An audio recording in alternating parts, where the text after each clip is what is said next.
Bos, kalau ada cowok good looking, terus jago masak dan kreatif banget di dapur, kepikiran apa coba? Pasti nggak asing dong sama pria asli Sunda ini. Siapa lagi kalau bukan Gunawan Sudrajat? Yap, dulu Doi aktif banget main sinetron, tapi sekarang sukses menjalankan bisnisnya bersama sang istri. Mau tahu gimana caranya Mas Gunawan sukses besar, raup cuan puluhan juta dari usaha catering dan restonya? Cus, kita kulik aja bisnisnya Doi. Halo bos, apa kabar semuanya? Mudah-mudahan baik-baik aja. Oke bos, pengen tahu perjalanan saya usaha di Dapur Umi Atis selama 8 tahun? Pokoknya tunggu, jangan kemana-mana. Cuan bos!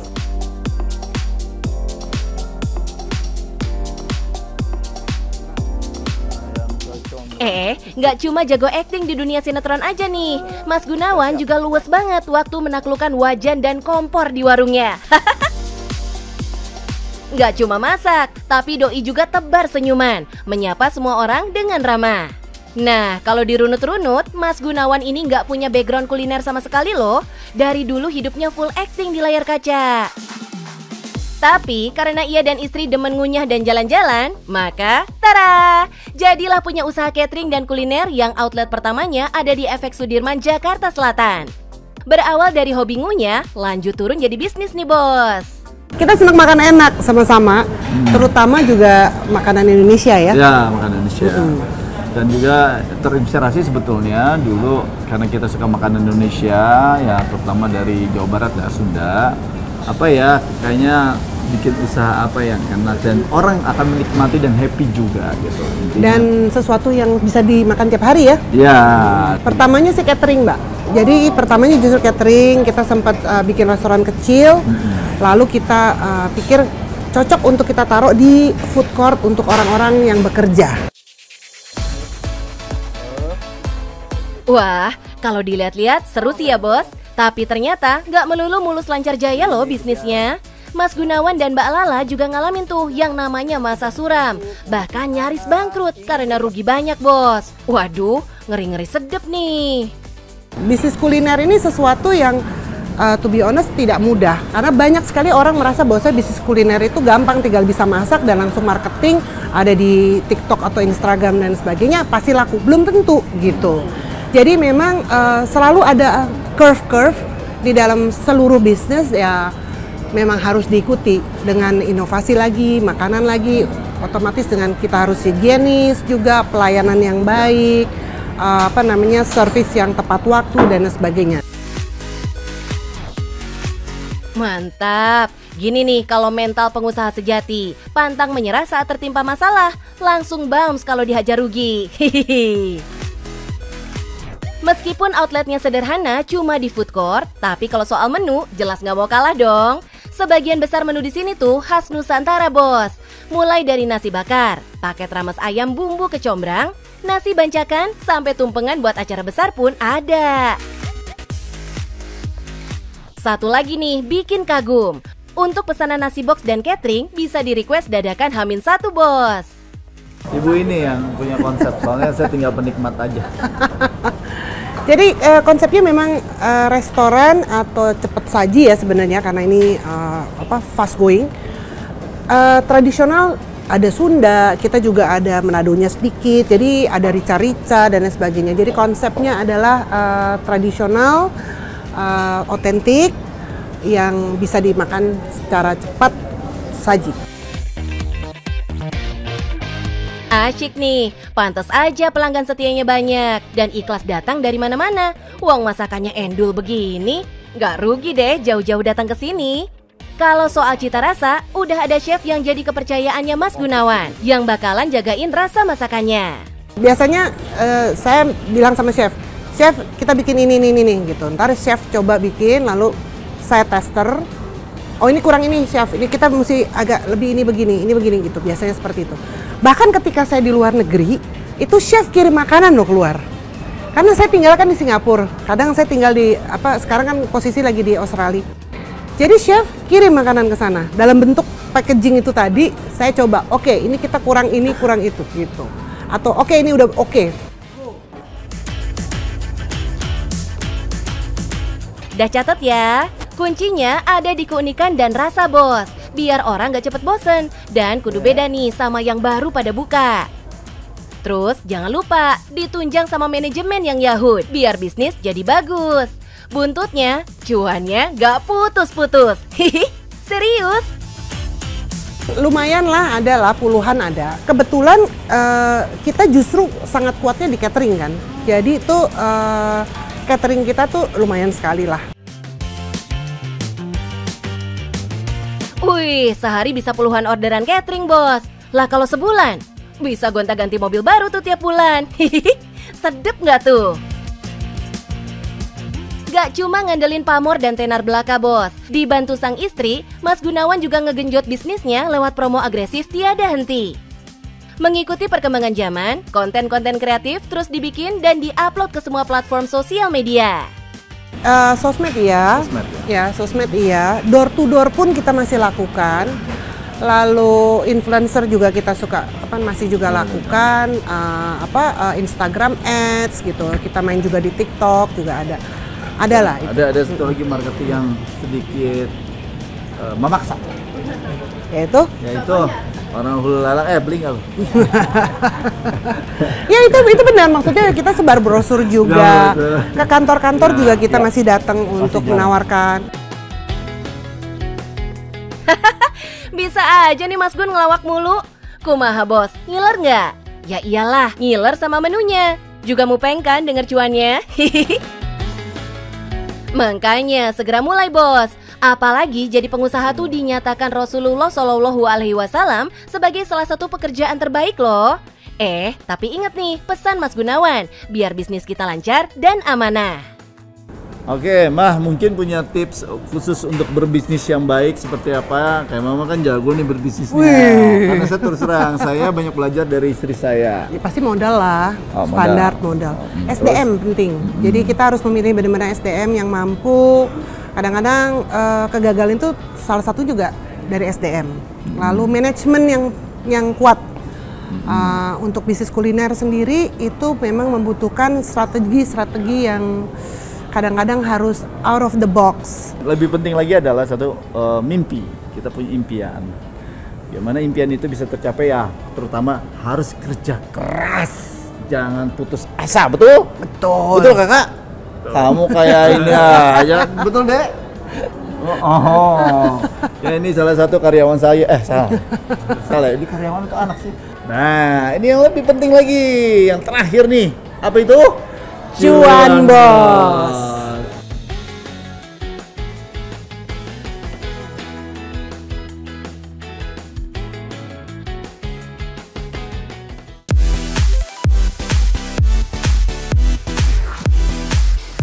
Bos, siang-siang panas-panas gini emang paling bener kalau berenang.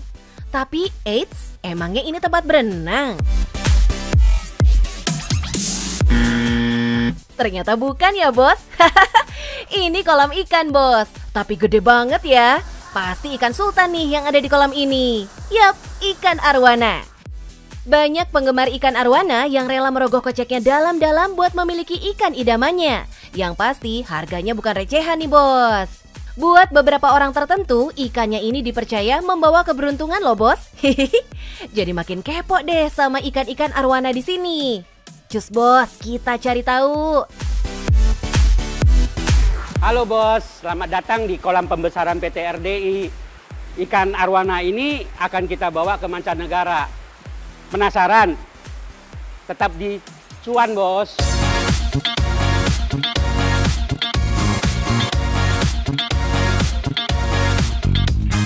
Nah bos, ternyata kolam-kolam beton ini tempat pembesaran ikan arwana ya. Baik jenis arwana albino maupun arwana super red. Masing-masing kolam luasnya sekitar 4x12 meter dan 9x12 meter. Kebayangkan luasnya kolam pembesaran ini bos? Dan kolam ini terletak di dalam gedung bertingkat 2. Jadi selama ini yang kita tahu beternak arwana itu umumnya dilakukan di kolam tanah. Dan banyak daerah sudah berhasil melakukan pembiakan secara kolam tanah. Nah, hidup karena memang sebetulnya dia hidup sudah lama bisa di kolam beton, di akuarium maupun di kolam tanah. Makanya saya bikin dengan filtrasi yang cukup bagus Dan saya percaya, saya yakin selama arwana itu nyaman, mereka akan berkembang biak. Yang paling penting dijaga adalah kebersihan airnya, Bos. Air yang bersih tentu bisa bikin ikan lebih sehat dan panjang umur ya. Selain kebersihan air, pakan ikan juga mempengaruhi pertumbuhannya, Bos. Pakan yang bagus mempunyai kandungan protein yang tinggi. Pak Riyadi biasa memberikan katak sebagai pakannya. Nggak cuman itu, jangkrik juga bisa menjadi alternatif pakannya si ikan naga ini.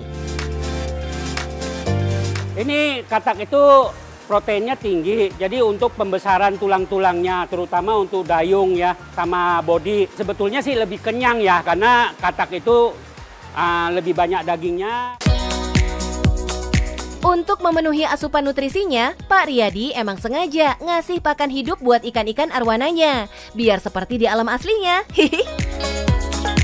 Dan rata-rata ikan arwana ini didapat dari budidaya peternak lokal di Kalimantan loh, Bos. Tidak diambil langsung dari habitat aslinya. Melihat peluang menjanjikan dari bisnis arwana ini, Pak Riyadi mau menciptakan peluang pasar baru nih, Bos. Doi berniat membuka usaha arwananya di Tiongkok. Jadi nilai jual ikan arwananya bisa lebih tinggi karena dibesarkan sendiri dan dijual langsung ke konsumen. Infonya nih, Bos, ikan yang dijulukin ikan naga ini di Tiongkok memiliki harga yang cukup tinggi loh. Untuk ukuran 12-20 cm, di sana dibanderol dengan harga 2,2 juta rupiah. Wadidaw, masih kecil aja udah mehong, Bos. Untuk harga ikan arwana grade A maupun A+ yang sudah dewasa bisa mencapai puluhan sampai ratusan juta per ekornya. Soal kualitas ikan arwana, ikan kualitas grade A biasanya memiliki warna sisik lebih cerah mengkilap, Bos. Kemudian sirip punggung dan bawahnya simetris, membentuk dayung sempurna. Kita di Asia juga termasuk besar permintaan arwananya. Jepang, ya. Kita Australia juga oke. Jadi kembali lagi kita bilang beberapa negara ya, Korea. Jadi mereka itu sering sekali untuk beli arwana dari Indonesia. Saat ini kan yang beredar di China itu rata-rata grade A, A+.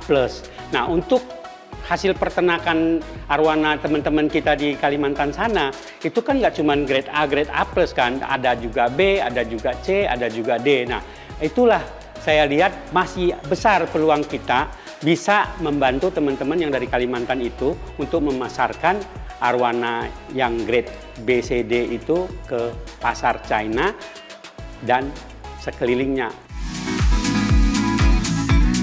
Wah, di luar Nurul sih, nggak habis fikri, Bos.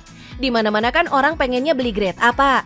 Kok kepikiran jualan ikan arwana selain grade A, Pak? Emangnya nggak takut rugi, Pak? Semua ada pasarnya. Nah, saya berharap hasil produksi dari petani arwana di Indonesia, terutama di Kalimantan Barat, teman-teman kita semua, itu bisa dipasarkan, dijual di China dengan segala grade.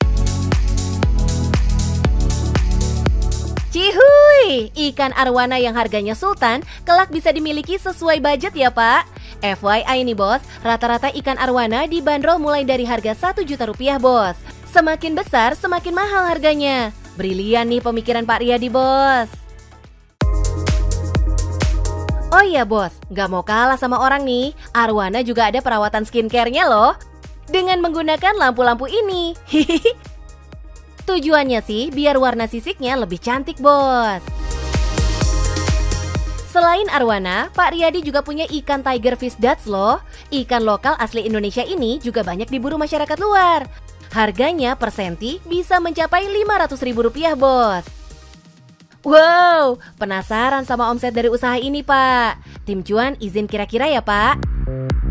Kalau ada 30 orang aja nih, Bos, dalam sebulan paling minim deh beli anakan arwana dengan harga 1 juta, maka omset minimal adalah 30 juta rupiah per bulan. Resiko kematian ikan jadi resiko bisnis. Tapi namanya makhluk hidup ya, Bos, resiko kematian pasti ada aja, Bos. Namanya bisnis bisa rugi, Bos. Yang penting semangat cari cuan. Tim Cuan suka banget nih filosofi ikan yang terus maju berenang demi mencapai tujuan. Gak pernah mundur. Sama kayak berbisnis, maju terus kejar cuan.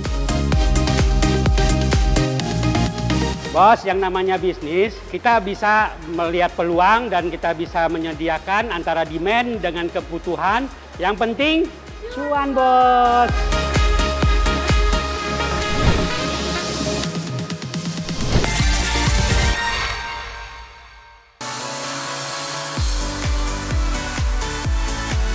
Wah, ini sih gila. Tiap kali jam-jam makan, antriannya mendadak keos gini, Bos.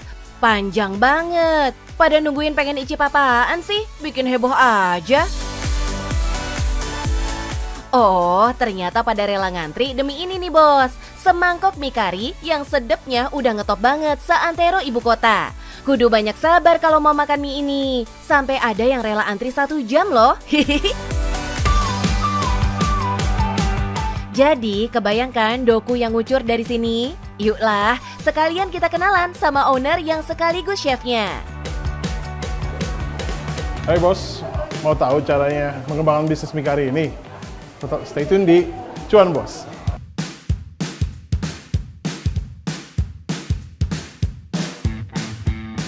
Nggak salah deh kalau para netizen sampai berburu mie-nya Mas Mario ini. Bahkan sampai kesengsem. Abisnya, Do ini jago banget ngulik resep makanan biasa. Di tangannya, mie kari yang berasal dari negeri jiran ini menjadi luar biasa rasanya. Ini nih, hasil baik kalau ada anak laki-laki rajin bantu di dapur. Jadi jago masak banget kan sekarang? Sampai bisa banjir cuan loh dari hasil masakannya. Menu ini adalah menu dari salah satu di coffee shop kita, namanya Platon. Ya. Terus banyak sekali yang suka dengan mie kari ini karena ada satu varian doang, jadi orang-orang tuh pingin request ke kita, adain dong varian lain dan atau bikin satu noodle shop. Wih, ternyata panjang juga ya perjalanan bisnisnya. Sampai akhirnya Doi buka outlet pertamanya ini di kawasan Gading Serpong. Dengan kekuatan sosmed, promosi kedai mie kari yang estetik ini jadi lebih ekspres dan agresif, Bos. Gak pakai lama, kedainya pun banjir pengunjung yang mau nyicipin mie karinya.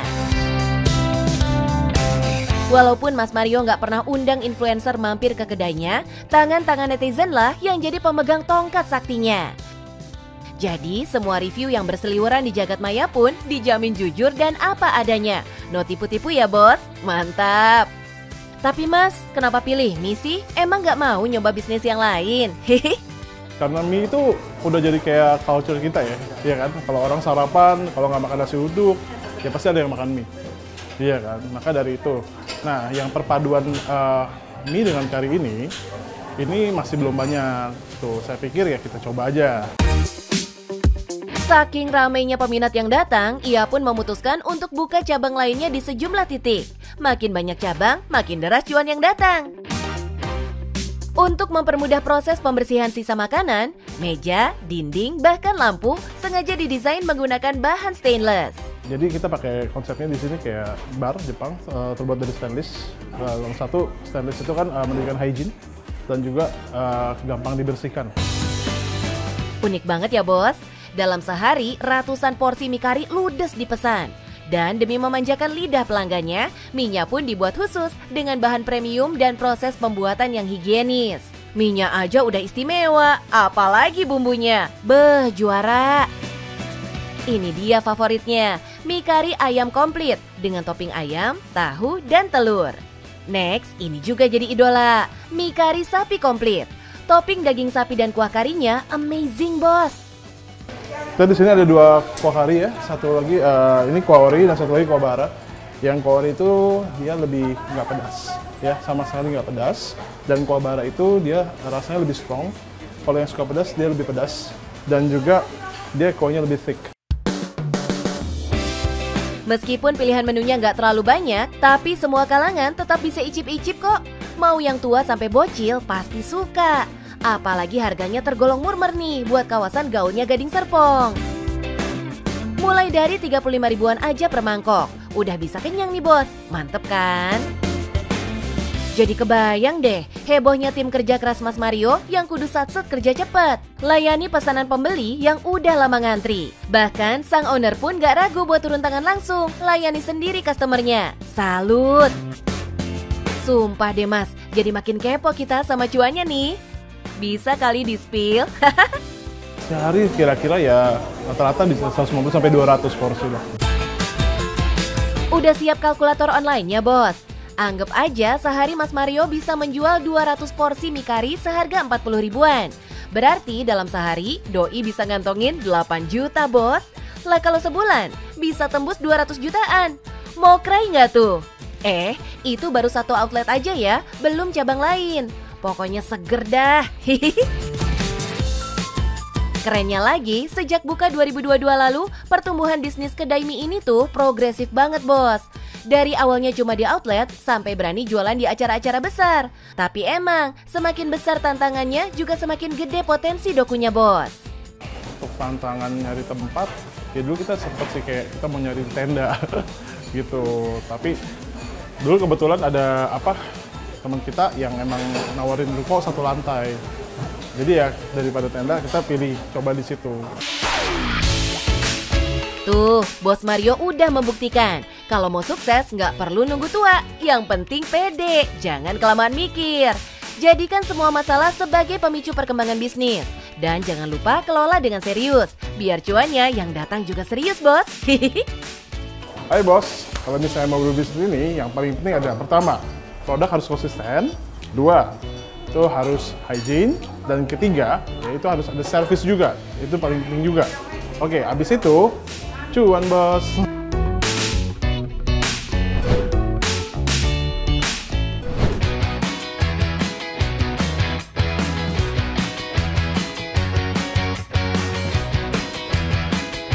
Duh, ampun Bos. Siapa nih yang belakangan selalu resah gegara banyak barang nggak kepake di rumah pada numpuk? Mana ukurannya gede-gede, Bos? Bikin bingung mau dibuang kemana? Karena udah lama kali ya dan nggak kepake juga, ada yang rusak. Di antaranya mesin cuci, kipas angin udah patah ya. Sama lemari, koper juga dari tahun 2013 udah nggak kepake kan. Nah, daripada bingung ngatasin masalah sejuta umat ini sendirian, mending sini deh. Tim Cuan kenalin sama pasukan jemput sampah yang udah jadi langganan Warga Plus 62. Mari merapat, kita lihat proses kerjanya. Sekalian kita kulik aja bisnisnya. Kuy, Bos. Halo Bos, bukan sekedar sampah nih yang kami kelola. Mau tahu nggak seberapa cuannya bisnis yang kami jalani? Jangan kemana-mana, tetap di Cuan Bos.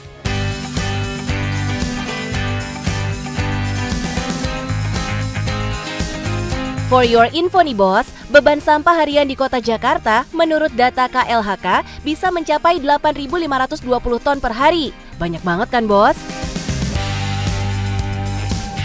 Makanya begitu Mas Hani buka jasa ini dan promo kencang di mana-mana, orderannya nggak berhenti masuk loh. Sampah yang sudah tidak berguna bisa menjadi emas di tangan Mas Hani.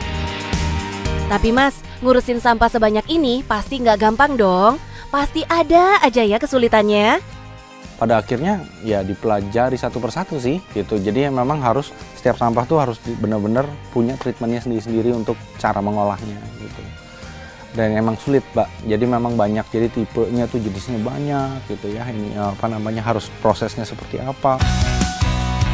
Tuh Bos, ujung-ujungnya tetap dari kita yang menyortir sebelum dibuang. Sampah wajib dipilah-pilih berdasarkan kategori, jadi memudahkan untuk diproses selanjutnya. Ini juga yang membedakan jasa buangin dengan kang sampah biasa. Kerennya nih, semua jenis sampah bisa diangkut Bos. Mau buang barang tidak terpakai, puing, furniture, baju tak terpakai, mainan anak sampai barang elektronik, gas. Oh iya Bos, nggak semua sampah bisa dibuang sembarangan ya. Ada yang bisa didaur ulang dan ada juga yang tidak bisa. Malah bisa mencemari lingkungan kalau kita buang sembarangan. Nah, setelah masuk workshop, tugasnya Mas Hanilah yang akan menyulap sampah-sampah tersebut menjadi barang yang bisa bermanfaat bagi orang lain. Cakep. Nah, sampah itu belum tentu tidak ada manfaatnya buat orang lain atau tidak bisa dikelola kembali. Nah, kita memanfaatkan dibuangin itu benar-benar memanfaatkan, memaksimalkan kondisinya supaya sampah itu tidak berakhir sia-sia. Apalagi kalau ketemunya harta karun kayak begini, barang-barang antik yang jarang ditemuin di mana-mana, Bos. Wedew, oke punya nih. Kita juga kaget adalah grand piano ya, grand piano yang klasik dan itu berat banget gitu ya. Dan itu sampai mereka tuh terima kasih banget sama kita gitu, karena emang berat sekali tuh. Cakep nih, ketemu masalah nggak malah bikin mentok. Tapi sebaliknya jadi muncul ide bisnis layanan jemput sampah yang emang gak ada matinya, Bos. Dengan modal awal di bawah 10 juta, Mas Hani langsung gercep buat mulai usahanya. Simsalabim abrakadabra, balik berkali-kali lipat cuma dalam 2 bulan aja. Gokil! Sebenarnya ke awalnya itu saya nggak pernah ngurusin soal sampah, tapi di trigger dari waktu pandemi. Di pandemi itu, ketika pandemi datang 2019 ya, nah itu tukang sampah nggak ada yang datang. Nah, kita juga ada di rumah dan kebetulan memang saya tadinya nggak pernah ngurusin sampah jadi ngurusin sampah. Nah, di situ tahu bahwa kebetulan sampah di tempat saya itu tidak dikoordinasi oleh lingkungan. Emang ya, jeli melihat peluang terus kreatif mengemasnya dalam bentuk penawaran jadi kunci utama bisnis yang sukses, Bos. Sampai sekarang barisan pelanggannya makin panjang, rame lancar padat merayap, Bos. Merambah ke seluruh Pulau Jawa hingga keluar Pulau Jawa. Wih, jelajah Nusantara mengurusi sampah.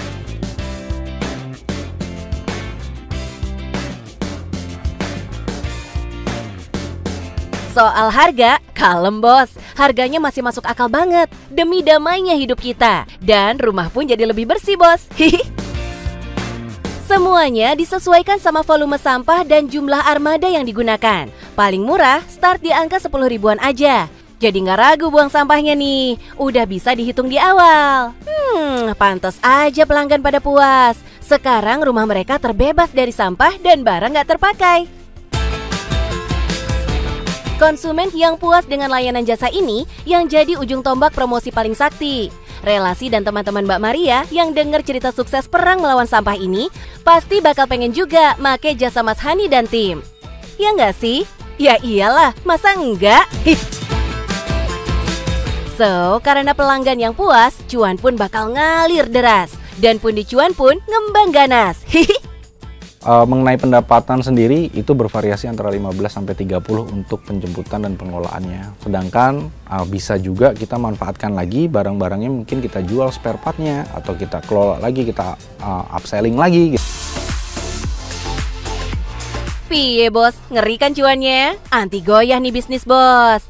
Selama masih ada sampah di hidup kita, cuan jasa pengelola sampah kayak Mas Hani akan datang di sepanjang hari. Definisi bisnis never die nih. Cakep-cakep mas, bisnis lancar, langganan senang, plus rajin bersedekah. Yang namanya cuan kan gak melulu uang ya bos. Punya bisnis yang bisa bantu orang lain dan dijalankan dengan jujur, itu juga bagian dari cuan. Setuju nggak? Harus setuju dong.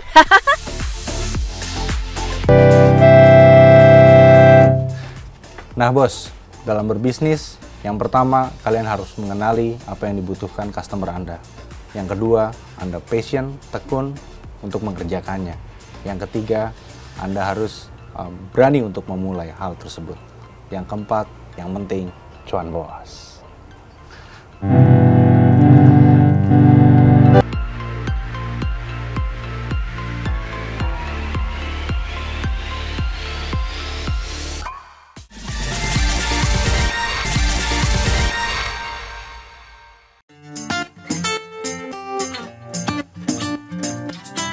Bos, jika usaha kita sudah cukup stabil, maka langkah yang bisa ditempuh selanjutnya adalah melakukan ekspansi bisnis. Ekspansi bisnis adalah aktivitas memperbesar atau memperluas bisnis dengan menciptakan pasar baru, memperluas fasilitas, menambah sumber daya manusia, dan lain sebagainya. Untuk melakukan ekspansi bisnis, diperlukan strategi yang tepat untuk diaplikasikan, dan berikut beberapa tips yang bisa dilakukan. Pertama bos, sebelum memutuskan untuk melakukan ekspansi bisnis, Buatlah perencanaan sematang mungkin. Ini akan membantu kita tidak kehilangan kontrol atas bisnis sebelumnya. Selain itu, rencana yang matang juga mempermudah mengarahkan kemana bisnis baru tersebut nantinya. Biasanya, bisnis yang sudah siap ekspansi adalah bisnis yang memiliki penjualan yang lancar, konsumen yang signifikan, serta memiliki pasar yang cukup luas. Perkuatlah bisnis utama dahulu agar bisa menjadi tumpuan untuk rencana berikutnya. Terus bos, saat melakukan ekspansi, model bisnis tidak akan pernah sama seperti model bisnis yang sebelumnya. Akan dibutuhkan SOP yang baru, karyawan baru, maka aktivitas bisnis juga akan berubah. Pentingnya menentukan model bisnis akan membantu kita dalam menentukan standar atau metode yang tepat untuk digunakan dalam kegiatan operasional bisnis.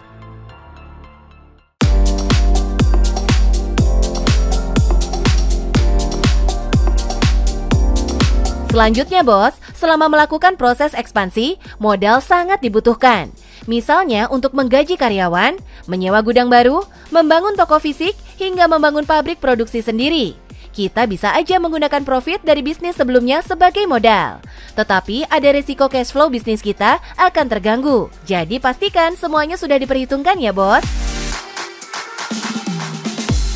Strategi lainnya bos yang bisa ditempuh untuk memperluas bisnis adalah dengan melakukan kerjasama dengan berbagai mitra.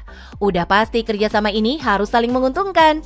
Jangan buang-buang waktu bernegosiasi dengan mitra yang tidak sejalan dengan tujuan bisnis Anda. Sebuah kerjasama yang baik akan saling menguntungkan dan menciptakan solusi yang menguntungkan buat kedua belah pihak. Udah paham kan bos strategi apa yang bisa kita jalankan untuk memulai ekspansi bisnis kita? Dan yang pasti harus bisa menghasilkan cuan bos.